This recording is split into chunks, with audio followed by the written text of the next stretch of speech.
नमस्कार। मुद्दा तो है मैं आपका स्वागत है। मैं हूं आपके साथ ब्रजेश चौक से। आज मुद्दा है मुस्लिम कार्ड सियासत हार्ड। जी हां, प्रदेश में अल्पसंख्यकों को लेकर फिर बयानबाजी तेज हो गई है। दरअसल दिग्विजय सिंह ने आरोप लगाए हैं कि बीजेपी मुसलमानों को टारगेट कर रही है, तो बीजेपी अब उन पर और कांग्रेस पर तुष्टीकरण के आरोप लगा रही है और दिग्विजय को नया जिन्ना बता रही है। लेकिन सवाल यह है कि क्या दिग्विजय सिंह मुस्लिम कार्ड खेलकर बीजेपी को मुस्लिम विरोधी साबित करना चाहते हैं? आखिर दिग्विजय सिंह के आरोपों के क्या मायने हैं? सवाल तो ये भी, क्या फिर छवि बनाने और बिगाड़ने का सियासी खेल शुरू हो गया है?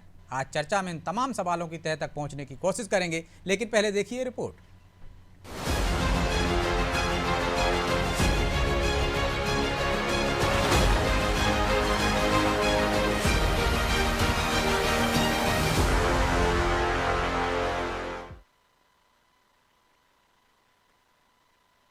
अल्पसंख्यकों पर सियासी टकरार, बीजेपी और कांग्रेस में वार पलटवार। मध्य प्रदेश में मुसलमानों को लेकर महासंग्राम छिड़ गया है। इसकी शुरुआत सांसद दिग्विजय सिंह के उस बयान से हुई जिसमें उन्होंने ये आरोप लगाया कि सरकारी नौकरियों में SC/ST से नीचे मुसलमान हैं। दिग्विजय सिंह यही नहीं रुके, उन्होंने प्रदेश में बुलडोजर एक्शन पर भी बीजेपी को घेरा और आरोपों के बाण चलाते हुए ये तक कहा कि बीजेपी जानबूझकर मुसलमानों पर झूठे केस लगाकर उनके घर गिराए जा रहे हैं। इतना ही नहीं, दिग्विजय सिंह तो बीजेपी को घेरने के चक्कर में भाषा की मर्यादा भी लांघ गए। सरकारी नौकरियों में शेड्यूल कास्ट और शेड्यूल ट्राइब से हमारे मुस्लिम्स भी, ये हम सब लोगों के लिए चिंता का विषय है। आप समझ लीजिए कि जिला कलेक्टर भिंड ने एक अपराध किया, उनका फोन रिकॉर्ड हुआ, ऑडियो रिकॉर्ड हुआ है, हमारे पास वो है पेन ड्राइव, कि भाई सरकार का आदेश है कि हिंदू के घर मत गिराओ, मुसलमान के घर गिराओ। माननीय BD शर्मा यदि मुझे आतंकवादियों का हिमायती मानते हैं तो उनकी नपुंसकता पर मुझे निराशा होती है। जो व्यक्ति सरकार में ट्रिपल इंजन सरकार, केंद्र, राज्य, नगर पालिका, नगर निगम, वो मुझे आतंकवादी का सहयोगी मानता है, तो वो नपुंसक है कि नहीं जो मेरे खिलाफ कार्रवाई नहीं करवा रहा है। इधर दिग्विजय के मुस्लिम प्रेम और बीजेपी पर किए वार के बाद बीजेपी नेताओं ने भी मोर्चा संभाल लिया। सबसे पहले बीजेपी प्रदेश अध्यक्ष VD शर्मा ने दिग्विजय पर प्रहार करते हुए कहा कि उन्हें गरीब का दर्द नहीं दिखता। दिग्विजय सिंह SC/ST का अपमान कर रहे हैं। कांग्रेस का काम सिर्फ तुष्टीकरण की राजनीति करने का रह गया है। तो बीजेपी विधायक रामेश्वर शर्मा ने तो दिग्विजय को जिन्ना तक बता दिया। उनको ये दर्द नहीं है कि कोई गरीब आदमी की किसी की जरूरत है, उसका दर्द नहीं है। अगर SC/ST भाई और बहनों को माननीय प्रधानमंत्री मोदी जी ने अगर उन्हें हर प्रकार से सुविधा संपन्न और उनके जीवन के अंदर खुशी लाने का काम किया है, तो वो दिग्विजय सिंह को दर्द हो रहा है कि मुस्लिमों को नहीं हो रहा है, SC/ST को ज्यादा हो गया है और मुस्लिमों को कम हुआ है। यही तुष्टीकरण की राजनीति कांग्रेस की है। और इस पर बोलेगा कांग्रेस का कोई नेता कि दिग्विजय सिंह अनुसूचित जाति जनजाति भाई और बहनों का अपमान कर रहा है? तो गणेश जी से यही प्रार्थना करेंगे कि ये जो नया जिन्ना पैदा हो रहा है दिग्विजय सिंह, इसको सद्बुद्धि दें। और इतने साल इनके बाप दादों का ही राज था, तो कितने मुसलमान कलेक्टर SP बने, इनसे पूछ लो। मदरसों में पढ़ाकर तुमने कलेक्टर SP बनाए कि उनको जिहादी बनाया? इसलिए दिग्विजय सिंह जी, तुम जैसे जिहादी हो रहे हो वैसे ही मुसलमानों को भी मदरसे में पढ़ाकर जिहादी कर रहे हो। अनुसूचित जाति का, जनजाति का, पिछड़े वर्ग का, इनका आरक्षण छीनकर मुसलमानों को दे दो, तो ये संभव नहीं है। और अगर ये संभव है तो पहले राधोगढ़ की सीट जो है किसी मुसलमान को लड़ा दो, अपने बेटे को मत लड़ाओ। कुल मिलाकर कहे तो एक बार फिर मुसलमान सियासत के केंद्र में आ गए हैं। दिग्विजय सिंह बीजेपी को मुस्लिम विरोधी बताकर फिर उसे घेरना चाह रहे हैं, तो बीजेपी दिग्विजय को जिन्ना बताकर ये नैरेटिव सेट करना चाह रही है कि कांग्रेस तुष्टीकरण की राजनीति कर रही है। लेकिन अल्पसंख्यकों पर शुरू हुई इस सियासी तकरार के क्या मायने हैं? बीजेपी और कांग्रेस के इसके पीछे क्या मकसद छुपे हैं? ये फिलहाल बड़ा सवाल है। ब्यूरो रिपोर्ट, अनादि TV।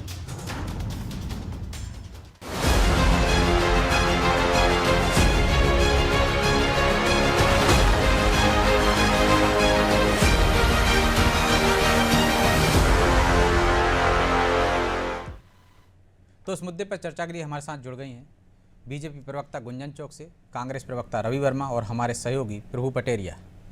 गुंजन जी, रवि जी, बहुत बहुत स्वागत है आपका नादी टीवी पर। और शुरुआत गुंजन जी आपसे ही करते हैं। दिग्विजय सिंह को आपने सुना, वो कह रहे हैं कि मुसलमानों को टारगेट कर रहे हैं और जिस तरह से उन पर हमले किए आपकी तरफ से कि वो आतंकवादियों के समर्थक हैं, तो कह रहे हैं ट्रिपल इंजन की सरकार है, केंद्र में, राज्य में, नगर पालिका, नगर निगम तक, तो कार्रवाई क्यों नहीं कर देते उन पर? देखिए ब्रजेश जी, आपने क्योंकि डिबेट की शुरुआत में एक ऐसा नाम ले लिया जिससे खून मेरा खौल रहा है, क्योंकि ये वो नाम आपने लिया है दिग्विजय सिंह जी जैसे नेताओं का, जिन्हें मैं एक वरिष्ठ नेता समझती थी, लेकिन आज उनने जिस तरीके की भाषा शैली का इस्तेमाल किया है हमारे प्रदेश अध्यक्ष श्री वी डी शर्मा जी के लिए, इससे आज उनकी वरिष्ठता पे भी सवाल खड़े हुए हैं। एक इतने गंदी भाषा शैली का इस्तेमाल करते हुए कांग्रेस के नेताओं को शायद शर्म नहीं आ रही है। फिर सवाल खड़ा करते हैं कि उनपे हमने ऐसा क्यों कहा, वैसा क्यों कहा, पीएफआई का समर्थन करते हैं और फिर कहते हैं कि हम सवाल खड़ा कर रहे हैं। आतंकवादियों का समर्थन करते दिखते हैं, फिर पूछते हैं भाजपा सवाल खड़ा कर रही है। कश्मीर में जब आतंकवादियों का समर्थन करते हैं तब पूछते हैं कि हम सवाल खड़ा कर रहे हैं। जब सर्जिकल स्ट्राइक करती है भारत, जब हमारे शहीद वहां पर अपनी जान गंवाते हैं, लेकिन उसका सबूत मांगते यही दिग्विजय सिंह जी, फिर कहते हैं हम सवाल खड़ रहे हैं। दिग्विजय सिंह जी, आपके अपने कंडक्ट ने देश की जनता को और भारतीय जनता पार्टी को बताया है कि तुष्टीकरण की राजनीति करने वाले दिग्विजय सिंह जी, चंद वोट बैंक के लिए अपनी संस्कृति को भूलने वाले दिग्विजय सिंह जी, अपने हिंदू धर्म को भूलने वाले दिग्विजय सिंह जी, अपनी मर्यादा को भूलने वाले दिग्विजय सिंह जी, अब सवाल आपसे भारतीय जनता पार्टी नहीं देश की जनता करेगी। आखिर कितना अपना आप स्तर गिराएंगे आप, कितने मान सम्मान मर्यादा जैसे शब्द कांग्रेस पार्टी में पहले से नहीं थे, लेकिन आज दिग्विजय सिंह जी सिर्फ सुर्खियों में बने रहने के लिए जो मेन आरोप है उसका भी तो जवाब दे दीजिए कि मुसलमानों को टारगेट कर रहे हैं। वो कह रहे हैं भिंड कलेक्टर का एक ऑडियो सामने आया है कि किस तरह से सरकार ने कहा है कि एक वर्ग पर कार्रवाई की जाए। गुंजन जी, आप अपना सवाल दोबारा बोले, मुझे आवाज नहीं है। उन्होंने कहा एक भिंड कलेक्टर का एक ऑडियो सामने आया है उनके पास है कि किस तरह से एक वर्ग को टारगेट किया जा रहा है सरकार के द्वारा। देखिए, ये विभाजन की रणनीति कभी भारतीय जनता पार्टी की नहीं है। पूरी देश की जनता जानती है कि विभाजन की रणनीति किस पार्टी ने शुरू की है। कभी धर्म के नाम पे देश को बांटने की कोशिश करने वाली कांग्रेस, कभी जाति के नाम पे देश को बांटने की कोशिश करने वाली कांग्रेस, और अब नया आता है रंगों के नाम पे भी बांटने की कोशिश करने वाली कांग्रेस। धर्म की राजनीति, तुष्टीकरण की राजनीति, विभाजन की राजनीति ये कांग्रेस कर रही है, दिग्विजय सिंह जी कर रहे हैं। और इस तरीके के आरोप प्रत्यारोप लगा के जनता को जो भ्रमित करने की कोशिश कर रहे हैं, ये बंद करें। देश की जनता आपकी असलियत, आपका असली चेहरा, चलिए रवि जी से जवाब ले लेता हूं। वो कह रही हैं कि भ्रम फैलाने की कोशिश कर रहे हैं दिग्विजय सिंह, तुष्टीकरण की राजनीति कर रहे हैं दिग्विजय सिंह, इसलिए क्योंकि आप लोगों को एक वर्ग का वोट चाहिए। और रामेश्वर शर्मा को आपने सुना ही होगा कि एसटी एससी का जो विकास हो रहा है उससे दिक्कत है दिग्विजय सिंह जी को। क्या उनका हक छीनकर वो मुसलमानों को देना चाहते हैं? रवि जी। जी ब्रजेश जी, अब मैं अपनी बात को करूं। बिल्कुल जी, देखिए, इस देश में नफरत को राजनीति का हथियार बनाकर जिस तरीके से देश में नफरत बोई गई और जिस तरीके से दिग्विजय सिंह जी का आरोप है कि उनके पास एक ऑडियो है कि कलेक्टर अगर इस तरह की बात कर रहा है कि एक वर्ग विशेष को टारगेट करके अगर उनको टारगेट किया जाए, उन पर केस ला दे जाए, उनके घर मकान तोड़े जाएं। सुप्रीम कोर्ट ने भी इतना बड़ा तमाचा मारा प्रदेश के मुख्यमंत्री पर्ची वाले कि आप किसी अपराधी का अपराध सिद्ध होने के बाद भी उसका घर नहीं तोड़ सकते हैं, ये सुप्रीम कोर्ट ने कहा। तो भारतीय जनता पार्टी जिस तरीके से वर्ग विशेष को टारगेट करती है और आज मध्य प्रदेश में जिस तरीके से दलित, आदिवासी, माइनॉरिटीज के लोगों के साथ हत्याएं हो रही, उन्हें मारा जा रहा है, उन्हें कुचला जा रहा है, खून खोलने वाले भारतीय जनता पार्टी के प्रवक्ता नेताओं का खून तब क्यों नहीं खोलता है जब उज्जैन में जिस तरीके से एक बहना के साथ बलात्कार की घटना होती है और लोग बलात्कार करते हैं। देखिए, रवि जी, ब्रजेश एक जी, सवाल मेरा ये था, ब्रजेश सुनिए जी, तो, सवाल देखिए, आपने कहा कि ऑडियो भिंड कलेक्टर का ऑडियो दिग्विजय सिंह ने नहीं दिया ना भाई, दिग्विजय सिंह ने ऑडियो नहीं दिया, सिर्फ कहा है। मैं आपकी ऑडियो दे देते, इतने बड़े नेता है, सबूत दे देते। दिग्विजय सिंह जी ने जो कहा है, ब्रजेश जी देखिए, आपने इत्मीनान से सुना है। मैं कोशिश करता हूं कि एक सार्थक चर्चा हो। आपका सप्लीमेंट्री क्वेश्चन आप बाद में करिए। आप अगर इस तरीके से कांग्रेस पार्टी का जब आप बोलोगे, जब आप ऐसे बयान दोगे तभी तो सप्लीमेंट्री क्वेश्चन होगा ना, तत्काल ही होगा ना, बाद में क्यों होगा? आपकी चर्चा से हटना चाहूंगा ब्रजेश जी, मुझे इस तरह की चर्चा में शामिल होने का कोई शौक नहीं है। अगर आप कांग्रेस पार्टी का पार्टी पक्ष भी तय जानना करेगी। नहीं चाहते हैं, मैं कोई नौता लेके तो गया नहीं, आपकी पार्टी ने जिम्मेदारी दी है आपको यहाँ बोलने की भाई। चर्चा कर लो, या तो आप भाजपा चर्चा करना है तो तथ्यों के साथ कीजिए ना, मेरा काम है सवाल करना। इतना विचलित होने की क्या जरूरत है कि मैं चर्चा नहीं कर पाऊंगा, चला जाऊंगा? तथ्य नहीं है कि आपके पास सबूत होते हैं तो कितनी भी चर्चा कहीं भी किसी भी प्लेटफॉर्म पर कर सकता है कोई भी। फिर तो ब्रजेश जी, जब कांग्रेस पार्टी अपना पक्ष रखना चाहती है, रखो ना, मैं क्या मना कर रहा हूं भाई, मैंने ब्रजेश जी देखिए, इस तरीके से आप समय खराब करके केवल अनादि की प्रतिष्ठा को प्रदेश की जनता के सामने खंडित कर रहे हैं। मैं नहीं कर रहा हूं, प्रदेश की जनता खंडित कर रही है कि अनादि का समय आप खंडित कर रहे हैं। नहीं, भाषण में नहीं दे रहा हूं, ये मैं भाषण नहीं दे रहा हूं।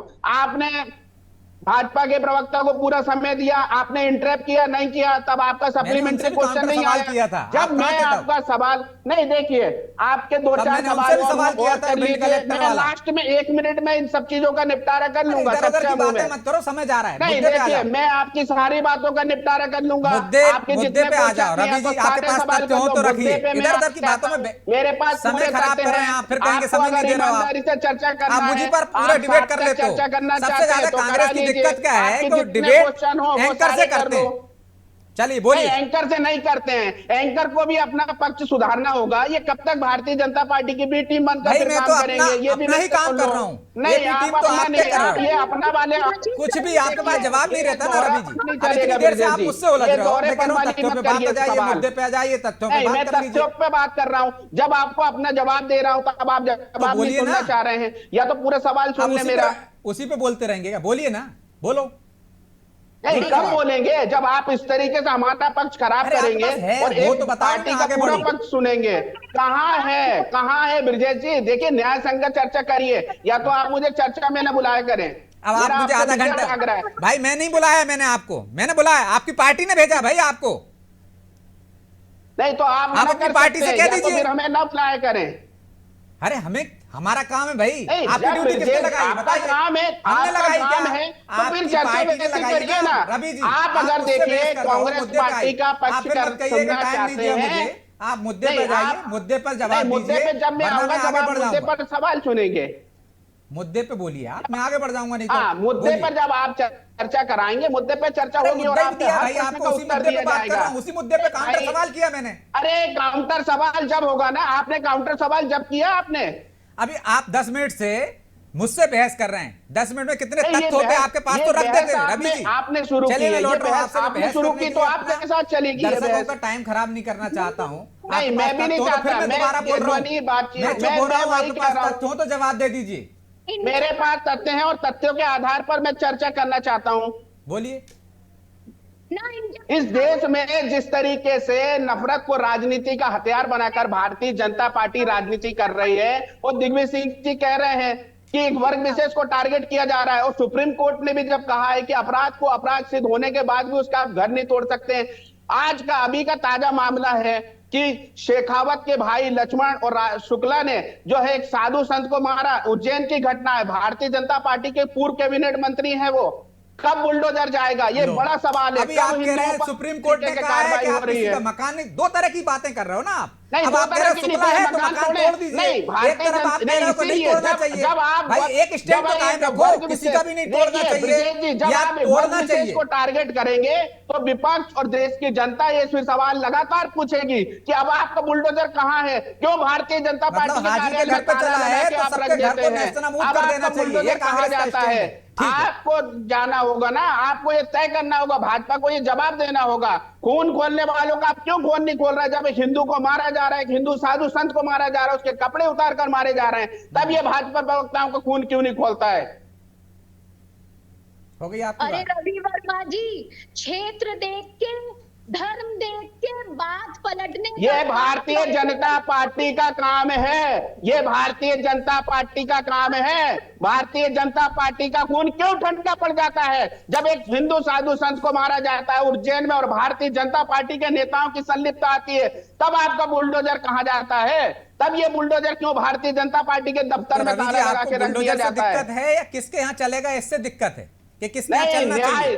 देश संविधान से सबके यहाँ चलेगा और चलना चाहिए। संविधान में जो विधि सम्मत है वो कार्रवाई होनी तो अभी चाहिए। तो आप कह रहे हैं लेकिन कि जब वहां इस क्यों तरह- बुलडोजर नहीं चला रहा हो, एक साधु नहीं, संत पे हमला हो गया तो? क्योंकि ये दोहरेपन की जो राजनीति है, ये दोहरेपन की जो कार्रवाई है भारतीय जनता पार्टी वो जो आपको करती दिखती है, नहीं ना, इसमें सीधी में भी अंतर पेशाब है। टाइम पे बुलडोजर इसमें चला था, अंतर लेकिन वो है। आपको दिखता नहीं इसमें है। ठीक अंतर है, है। चलिए मैं लौट रहा हूं आपके पास। प्रभु जी बड़ी देर से इंतजार कर रहे हैं। प्रभु जी, फिर दिग्विजय सिंह ने जो सवाल उठाए हैं, जो हमला किया है, इसके क्या मायने हैं?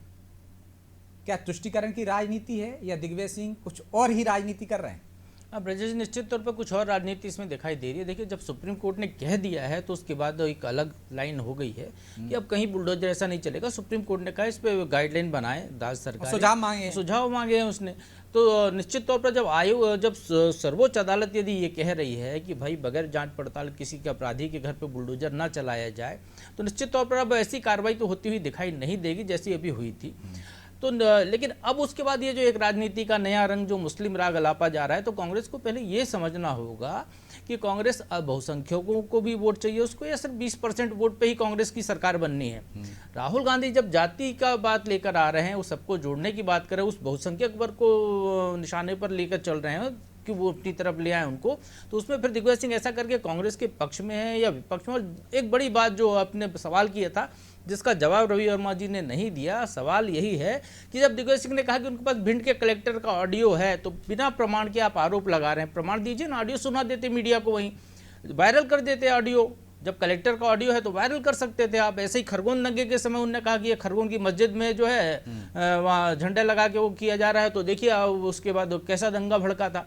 तो ऐसे अनर्गल आरोप लगाने के बजाय प्रमाण के साथ आए। आपके पास प्रमाण है तो आइए। दिग्विजय सिंह बहुत सीनियर नेता हैं, 10 साल मध्य प्रदेश के मुख्यमंत्री रहे हैं, उनके राज में भी ऐसी कार्रवाइयाँ हुई हैं। इंदौर में उनके राज में भी जो है, यहाँ तो बुलडोजर चला, वहाँ तो बम बारूद लगा कर उड़ाया गया था, तब तो कोई सवाल नहीं हुआ था। तब दिग्विजय सिंह को शायद याद नहीं आया था कि बारूद लगा के भी उड़ाना सकते हैं, तो उसको लेकर क्या सवाल हो सकते हैं। लेकिन तब वो कार्रवाई हुई थी, उन्होंने वो रास्ता दिखाया था, उसके बाद प्रदेश में कई जगह बारूद लगा के कॉलोनियां, घर गिराए गए। तो निश्चित तौर पर ये कार्रवाई हो रही है। यहाँ पर समस्या ये है ब्रजेश जी कि कांग्रेस के वो जिला पदाधिकारी रहे हैं जिनके यहाँ पे बुलडोजर चला, एक बड़ी प्रॉपर्टी थी जिसका वीडियो बड़ा आकर्षक दिखाई दे रहा था, उसको लेकर आपने इस मुद्दे को गहराने की कोशिश की है। लेकिन ऐसा तो बहुत सारी जगह हो रहा है ना। यदि अभी जो सवाल हो रहा था कि वहां चला तो उज्जैन में क्यों नहीं चला, जब सुप्रीम कोर्ट ने मना ही कर दिया था, उसके बाद उज्जैन चलाकर कौन कंटेम्प्ट कराएगा अपने ऊपर। और यदि उसके यहाँ जब बुलडोजर चला तो उसका कारण सरकार ने ये नहीं बताया कि उसके वो प्रदर्शन के कारण बुलडोजर चला है। उसका कारण जो है कागज में, जो कि कोर्ट में मान्य दस्तावेज होगा, वो कारण ये था कि वो उसने बिना अनुमति के घर बनाया, बिना परमिशन के। उज्जैन वाली घटना में यदि बिना परमिशन के घर आता है तो इसके यहाँ भी कार्रवाई हो सकता है, इसका लीगल घर हो। तो ये सारी चीज़ें अलग अलग हैं। लेकिन उसके बारे में जो सबसे बड़ा सवाल यह है कि यदि आप एक दिग्विजय सिंह जैसा बड़ा नेता, देश का बड़ा नेता, एक मुद्दा लेकर आ रहा है तो उसको पूरे प्रमाण के साथ आना चाहिए। और एक नया मुद्दा और उसके बाद उसके साथ ये SC/ST से कम है मुस्लिम। देखिए, ये तो खैर गलत राजनीति है, तो दिग्विजय सिंह को क्या करना है वो तो कांग्रेस तय करे इस मुद्दे पर। लेकिन मुझे नहीं लगता कि इसका बहुत ज़्यादा बीजेपी को नुकसान होगा। बीजेपी के पेट में दर्द होने का सवाल ही नहीं है। ये तो दिग्विजय सिंह तो एक तरीके से बीजेपी के लिए फायदे के लिए काम कर रहे हो, ऐसा बोल बोल कर। तो बीजेपी के लोगों को तो खुश होना चाहिए। दिग्विजय सिंह का तो फूल माला से सम्मान करना चाहिए इनको कि भाई आप सूद की अभी तक माला पहनते थे, हमको आपको फूल माला पहनाने आ रहे हैं। गणेश चतुर्थी है तो गणेश जी मना लो। वो मनी में करते हैं ना। शुभंकर दिग्विजय सिंह को वैसे भी कहते हैं बीजेपी के नेता कि हमारे लिए तो दिग्विजय सिंह शुभंकर हैं, तो शुभंकर मान के उनका पूजा पाठ कर लें वो। तो इसमें बीजेपी को दिक्कत नहीं होनी चाहिए। लेकिन हाँ, ये जो भाषा का स्तर गिर रहा है, चाहे दिग्विजय सिंह ने जो शब्द प्रयोग किया, चाहे रामेश्वर शर्मा ने जो शब्द प्रयोग किया, इसको लेकर राजनीतिक दलों को सामने आना चाहिए। अटल बिहारी वाजपेयी जब प्रधानमंत्री थे, ब्रजेश जी आपको याद होगा, हमारे साथियों को भी याद होगा, पुतले दहन चल रहे थे तो उनने खुद ने रोका था कि जो है पुतले की परंपरा बंद कीजिए, पुतला जलाना बंद कीजिए किसी के नाम का। तो इस तरीके के लीडर पहले आप शव होना यात्रा चाहिए। निकाली जाती थी, हाँ, पुतले जलाए थे, वो बंद आपको कराए थे। लीडर ऐसा होना चाहिए कि आपसे लोग सीखें, संस्कार सीखें, ढंग की राजनीति करें। अब आप ऐसी राजनीति करने आ रहे हैं कि जिसमें कोई और ना छोर, केवल आप चूंकि इसलिए बोल रहे हैं क्योंकि वो जो एक हाजी का घर था, इसलिए आपको लग रहा है कि इस मुद्दे को उठाकर यदि, तो इससे ना तो कांग्रेस का भला हो रहा है, ना बीजेपी का इससे कोई नुकसान हो रहा है। बीजेपी का तो फायदा ही यहाँ पर होता हुआ दिखाई देता है। तो रवि जी, बीजेपी का तो फायदा ही हो रहा है। दिग्विजय सिंह जिस तरह से बोल रहे हैं, इतने बड़े नेता हैं, 10 साल तक मुख्यमंत्री रहे हैं, सांसद हैं, प्रमाण दे देते, वो आरडीओ सामने रख देते, वो भी नहीं रखा। और आप 20% को लेकर ही क्या सरकार में आना चाहते हैं? किसके पक्ष में आप? देखिए, कांग्रेस पार्टी किसी 20% के हिसाब से नहीं करती है राजनीति। कांग्रेस पार्टी सर्वजन हिताय के हिसाब से चलती है, सबके हितों की बात करती है। राहुल जी भी लगातार यही कह रहे हैं कि सबके लिए बात होना चाहिए। देश में विकास का जो एक स्ट्रक्चर है वो सबके लिए होना चाहिए, केवल कुछ एक पूंजीपति लोगों के लिए नहीं होना चाहिए। आज अगर दिग्विजय सिंह जी किसी वर्ग की बात उठा रहे हैं कि वहां कमियां हैं, वहां उनको न्याय मिलना चाहिए, तो इसे दोयम दर्जे से क्यों देखा जा रहा है? सरकार इनकी है। ये अभी लगातार खून खौलने की बात कर रहे थे कि ये कह दिया, वो कह दिया। अरे साहब, बीजेपी के नेता और प्रवक्ता उड़ता हुआ तीर लेकर क्यों अपने अध्यक्ष से जोड़ रहे हैं? उन्होंने कहा ट्रिपल इंजन की सरकार है। आज मध्य प्रदेश में इस तरह की घटनाएं घट जा रही हैं, बलात्कार हो जा रहा है। ब्रिजेश जी, उन्होंने सरकार पर कहा है कि सरकार के देखिए अध्यक्ष हैं। नहीं, देखिए मैं कह रहा हूं, मैं ब्रिजेश जी, फिर देखिए, आप मुझे अपनी बात कहने ही नहीं देते। सवाल यह है कि आपको इंटरप्ट करना है, कांग्रेस पार्टी का पक्ष कैसे भी कमजोर हो जाए। भाजपा के प्रवक्ता घंटों का लेक्चर देंगे, आप तबीयत से सुनते हैं। आप बिल्कुल झूठ बोलोगे, सफेद झूठ बोलोगे। नहीं, आप झूठ, नहीं, उन्होंने सच बोला है, सच की गाथा सुना दी है, तब आपका ये झूठ और सच कहाँ जाता है? महोदय जी, ये दोहरेपन की चर्चा से थोड़ा सा मुझे नहीं, ये जमता नहीं है। नहीं, झूठ की गाथा सुनाई, मैं फिर कहूंगा ना, मैं फिर कहूंगा, तथ्यों पर बात होती है। धारा प्रभाव नहीं, धारा प्रभाव नहीं। देखिए, जो व्यक्ति का समय है उस समय को बोलने दीजिए, उसका पक्ष। और आप फिर आप ही को समय दिया है, आपने इधर की बात करके गवा दिया। मैं आप देख रही है जनता, ब्रिजेश जी, आप किस तरह से इंटरप्ट कर रहे हैं, किस तरीके से ये सीधी चर्चा दिख रही है। आप लिख लीजिए ना कि भाजपा के प्रवक्ता के रूप में चर्चा कर रहे हैं। देते रहते हैं। नहीं, मुझे भाषण देने का शौक नहीं है। मैं चाहता हूं कि अनादि पर आपके साथ एक सार्थक चर्चा हो जाए। जवाब दोगे कि आरडीओ होगा तो दे देते वो। मैं ये कह रहा हूं ना कि आपके साथ एक अच्छी चर्चा हो, एक सार्थक चर्चा हो, जायज सवाल है वो बिल्कुल पूछे जाए। आपके हर सवाल का जवाब दूं मैं पूरी तैयारी के साथ बैठता हूं, पूरी तथ्यों के साथ चर्चा हो रही है कि दिग्विजय सिंह जी अगर कह रहे हैं कि अन्याय हो रहा है, नहीं, मैं ये नहीं कह रहा हूं कि ऑडियो दे देना, वो कह रहे हैं कि ऑडियो है तो दे दो। अरे रवि जी सुनिए, रवि जी आपके कमलनाथ जी थे, वो बोले उनके पास पेन ड्राइव है, पुलिस ने मांगा, पेन ड्राइव दी नहीं। दिग्विजय सिंह ने खरगोन मामले में कहा गलत वो लगा दिया, वो ट्वीट किया उनने गलत झंडा लगा के। अभी भी कह रहे हैं कि मेरे पास ऑडियो है। अरे ऑडियो है तो दे दो ना, कोर्ट तो चले जाओ ना। दिग्विजय सिंह जी दे देंगे, घबराहट क्यों है उससे तो केवल आरोप लगाना, वहां तक क्यों? आप पूरा दीजिए, हम और बहस को आगे बढ़ाएंगे। उसको पेन ड्राइव की बात कही है, वो प्रस्तुत करेंगे। उन्होंने लिखित में कहा कमलनाथ जी ने कि नहीं है मेरे पास, बाद में लिखित में जवाब दिया कि मेरे पास नहीं है। प्रदेश में अगर डबल इंजन की सरकार, ट्रिपल इंजन की सरकार अगर आज न्याय नहीं कर पा रही है, तो सरकार के सवाल कार्यों पर उठ रहे हैं कि वो न्याय नहीं कर पा रही है। आज जस्टिस नहीं हो रहा है मध्य प्रदेश के अंदर। के सवालों से भारतीय जनता पार्टी को पहले इतनी तकलीफें क्यों हो रही है? इसलिए चर्चा को ही विराम देना होगा। आप दोनों का बहुत बहुत धन्यवाद। तो निश्चित तौर पर यदि दिग्विजय सिंह बोल रहे हैं तो उनको साथ साथ में प्रमाण भी देना चाहिए। वो 10 साल के मुख्यमंत्री हैं, सांसद हैं, बड़े नेता हैं। यदि उनके पास कोई ऑडियो है तो देना चाहिए। लेकिन क्या वजह है कि सिर्फ एक पक्ष की पैरवी करते हुए दिग्विजय सिंह नजर आते हैं? क्या ये उनका कोई एजेंडा है या वो कुछ नुकसान कांग्रेस को पहुंचाना चाहते हैं?